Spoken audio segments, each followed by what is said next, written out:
എല്ലാവർക്കും ലത ശുചി സെറ്റിലെ മറ്റൊരു എപ്പിസോഡിലേക്ക് സ്വാഗതം. ഞാൻ ഇന്നിവിടെ ഒരു പച്ചടിയാണ് ഉണ്ടാക്കാൻ പോകുന്നത്. അത് വെണ്ടയ്ക്ക വെച്ചിട്ടാണ് ഞാൻ ചെയ്യുന്നത്. അപ്പോൾ ഈ വെണ്ടയ്ക്ക വെച്ചിട്ട് ചെയ്യുമ്പോൾ അതിന്റെ കൂടെ മറ്റു സാധനങ്ങൾ എന്തൊക്കെയാണെന്ന് നമുക്കൊന്ന് നോക്കാം. ഞാനിവിടെ ഒരു മീഡിയം സൈസ് വെണ്ടയ്ക്ക, അത് ഒരുപാട് മൂത്ത ഒന്നുമല്ല, നല്ല എളുപ്പമുള്ള വെണ്ടയ്ക്ക നോക്കിയിട്ട് ഒരു മീഡിയം സൈസ് വെണ്ടയ്ക്ക ഒരു 10 എണ്ണം ഞാൻ എടുത്തിട്ടുണ്ട്. അതുകൊണ്ട് ഇതേപോലെ കട്ട് ചെയ്തെടുക്കണം. പിന്നെ ഒരു ചെറിയ സവാള ചെറുതായിട്ട് കൊത്തി അരിഞ്ഞതാണ്. പിന്നെ ഒരു 2 പച്ചമുളക്, നല്ല 2 പച്ചമുളക് വലുത്. പിന്നെ 1 ടേബിൾ സ്പൂൺ ഇഞ്ചി. ഇഞ്ചി ഒരിക്കലും കുറയ്ക്കരുത്, നല്ലതായിട്ടിട്ടാൽ അതുപോലെ ടേസ്റ്റ് കിട്ടും ഈ പച്ചടിക്ക്. അപ്പോൾ 1 ടേബിൾ സ്പൂൺ ഇഞ്ചി ചെറുതായിട്ട് കൊത്തി അരിഞ്ഞത്. പിന്നെ കുറച്ച് കറിവേപ്പില. ഇത്രയും സാധനങ്ങളാണ്. പിന്നെ തൈര് വേണം. ഇത്രയും സാധനങ്ങളാണ് നമുക്കിവിടെ ആവശ്യമുള്ളത്. അപ്പോൾ ഈ വെണ്ടയ്ക്ക നമുക്ക് ആദ്യം എണ്ണയ്ക്കകത്തിട്ട് നന്നായിട്ടൊന്ന് മൂപ്പിച്ചെടുക്കണം. അതിന് വേണ്ടിയിട്ട് ഞാനിവിടെ ഒരു പാൻ അടുപ്പിൽ വെച്ചിട്ടുണ്ട്. അതിനകത്തിലോട്ട് കുറച്ച് ഓയിൽ ഒഴിച്ചു കൊടുക്കുക. ഇവിടെ വെളിച്ചെണ്ണയാണ് ഞാൻ ഉപയോഗിക്കുന്നത്. ഈ വെണ്ടയ്ക്ക ഒന്ന് മൂത്ത് കിട്ടുന്നതിന് വേണ്ടി കുറച്ച് കൂടുതൽ എണ്ണ ഒഴിക്കുന്നുണ്ട്. അപ്പോൾ നമുക്ക് ഈ വെണ്ടയ്ക്ക എണ്ണ ചൂടായിട്ട് അതിലോട്ടിട്ട് നന്നായിട്ടൊന്ന് മൂപ്പിച്ചെടുക്കാം.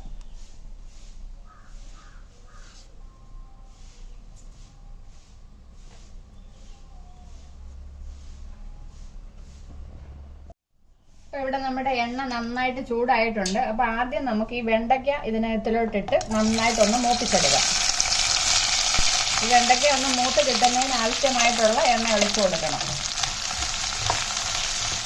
ഇതിന് ഈ എണ്ണയ്ക്കകത്തിട്ട് നമുക്ക് നന്നായിട്ടൊന്ന് വഴറ്റിയെടുക്കാം. വഴറ്റി എല്ലാം ഒന്ന് മൂത്ത് കിട്ടണം.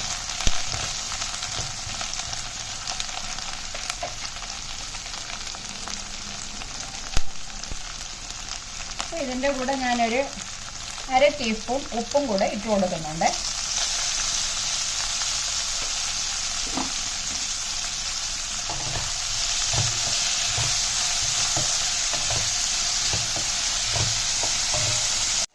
നമ്മുടെ വെണ്ടയ്ക്ക ഇപ്പൊ ഇവിടെ മൂത്ത് കഴിഞ്ഞിട്ടുണ്ട്.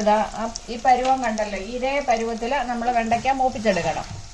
നല്ലൊരു ബ്രൗൺ കളർ ആകുന്നിടം വരെ എണ്ണയിലിട്ടത് ഇതുപോലെ മൂപ്പിച്ചെടുക്കണം. ഇനി ഞാനൊരു പാത്രത്തിലോട്ട് കോരി മാറ്റുക.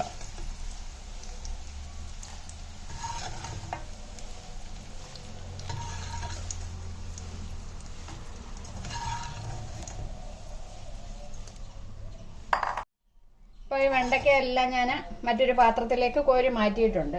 ഞാൻ ആ വെണ്ടയ്ക്ക മൂപ്പിച്ച എണ്ണ മാറ്റുന്നില്ല. അതിനകത്തിലോട്ട് തന്നെ 2 കടുക് ഇട്ട് കൊടുക്കുക.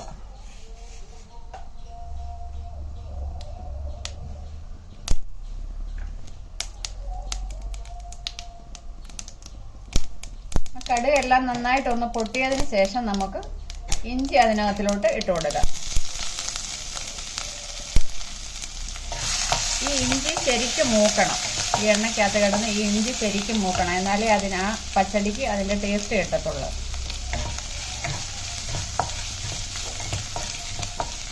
ഇതിൻ്റെ കൂടെ അരിഞ്ഞു വെച്ചിരിക്കുന്ന പച്ചമുളക്, സവാള, കറിവേപ്പില ഇത്രയും കൂടി ഇട്ട് നമുക്ക് നന്നായിട്ടൊന്ന് മൂപ്പിച്ചെടുക്കാം.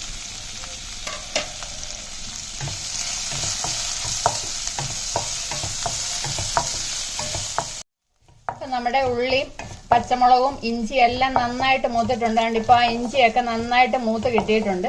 ഈ ഒരു പരുവത്തിൽ വേണം നമ്മൾ ചെയ്യാൻ. ഇനി ഇതിന്റെ കൂടെ ഞാൻ ഈ മൂപ്പിച്ച് വെച്ചിരിക്കുന്ന വെണ്ടയ്ക്ക കൂടെ ഒന്നും കൂടെ ഇട്ട് കൊടുക്കുക. അപ്പൊ ഇതെല്ലാം കൂടി ഇട്ട് നന്നായിട്ട് ഒന്നും കൂടെ മിക്സ് ചെയ്തെടുക്കണം.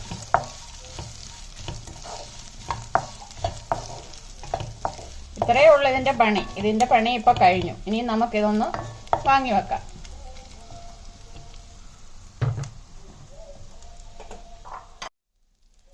ഇത് ഈ സാധനങ്ങളെല്ലാം ഒന്ന് തണുക്കാൻ വേണ്ടി നമുക്ക് മറ്റൊരു പാത്രത്തിലോട്ടൊന്ന് മാറ്റി വെക്കാം. ഇത് ചെറുതായിട്ടൊന്ന് തണുപ്പ് ചൂട് മാറിയിട്ട് വേണം നമുക്ക് ഇതിനകത്തില് തൈര് ഒഴിച്ചു കൊടുക്കാൻ. അതുകൊണ്ട് കുറച്ച് സമയം നമുക്ക് ഒന്ന് തണുക്കാൻ വേണ്ടി മാറ്റി വെക്കാം. നമ്മുടെ വെണ്ടയ്ക്ക ഇപ്പം തണുത്തിട്ടുണ്ട്. ചെറിയ ചൂടേ ഉള്ളൂ. അപ്പൊ ഈ ഒരു പരുവത്തിൽ നമുക്ക് ഇതിനകത്തിലോട്ട് തൈര് ഒഴിച്ചു കൊടുക്കാം. അപ്പൊ ഇതിനകത്ത് മറ്റു മസാലകൾ ഒന്നും ഞാൻ ചേർക്കുന്നില്ല. ഇത്രയും സാധനങ്ങൾ മാത്രമേ ഉള്ളൂ. അപ്പൊ ഈ തൈര് ചേർക്കുന്നുണ്ടെങ്കിൽ നല്ല കട്ട തൈരായിരിക്കണം ഇതിനകത്തിൽ ചേർക്കേണ്ടത്. അപ്പൊ ഇതിനു വേണ്ടി ഞാൻ 1 ഗ്ലാസ് തൈരാണ് എടുത്ത് വെച്ചിരുന്നത്. ആ തൈര് ഞാൻ ഇതിനകത്തോട്ട് ഒഴിച്ചു കൊടുക്കുന്നു. പിന്നെ ഇതിനകത്ത് ഒരു സാധനം കൂടെ ഞാൻ ചേർത്ത് കൊടുക്കുന്നുണ്ട്. അതും കൂടെ ചേർത്ത് കൊടുക്കുമ്പോഴേ ഈ വെണ്ടയ്ക്ക പച്ചടിക്ക് അതിന്റെ ടേസ്റ്റ് കിട്ടത്തുള്ളൂ. 1 ടേബിൾ സ്പൂൺ പഞ്ചസാര അതുകൂടി ചേർത്തിട്ട് നന്നായിട്ട് ഇതൊന്ന് മിക്സ് ചെയ്തെടുക്കണം. വളരെ ടേസ്റ്റി ആയിട്ടുള്ള ഒരു പച്ചടിയാണിത്. എല്ലാവരും ചെയ്ത് നോക്കണം. ഒരു പ്രാവശ്യം നിങ്ങൾ ചെയ്ത് നോക്കി അത് കൂട്ടി കഴിയുമ്പോഴേ നിങ്ങൾക്ക് അതിൻ്റെ ടേസ്റ്റ് മനസ്സിലാവത്തുള്ളൂ. നിങ്ങൾക്ക് പിന്നെ വേറെ ഒരു പച്ചടിയും കൂട്ടാൻ തോന്നത്തില്ല. ഇത് തന്നെ നിങ്ങൾ വെച്ച് കൂട്ടും. അതുപോലെ ടേസ്റ്റുള്ള ഒരു പച്ചടിയാണ്. ഇഷ്ടപ്പെട്ടെങ്കിൽ എല്ലാവരും ട്രൈ ചെയ്ത് നോക്കുക.